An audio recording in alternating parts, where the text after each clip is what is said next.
Okay, this is Book Thoughts with KJ. Welcome to my midnight series where I tell you all of the thoughts I have at midnight if I can't sleep.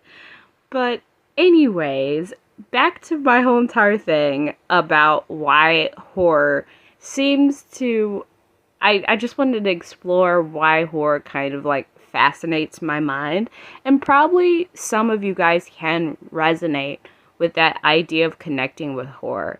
Like I told you in the past part, I've been resonating with horror for the past year or so. But of course, I can also argue that I was resonating with horror back in 2021. But anyway, I got into a little bit of a rant of like problematic authors, and specifically Stephen King and Stephanie Myers, even though arguably Stephanie Myers would be worse, but we love Twilight. Arguably, we have every right to love Twilight.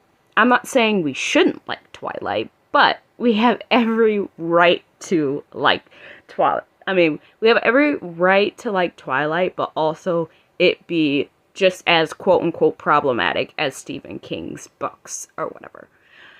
Anyways,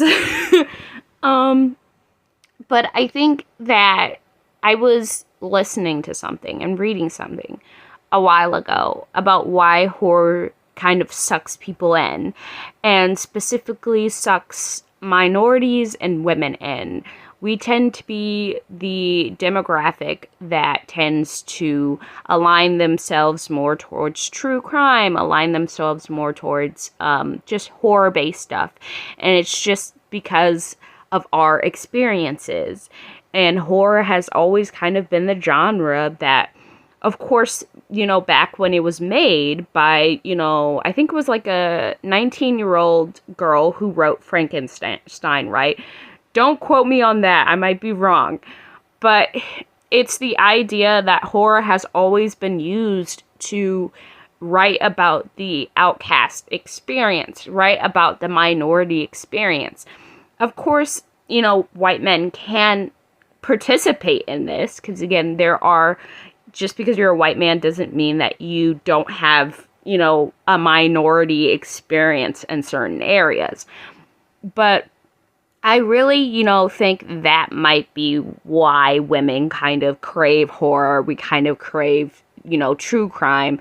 Again, the biggest demographic that watches true crime are white women. But again, there is some women of color who do. But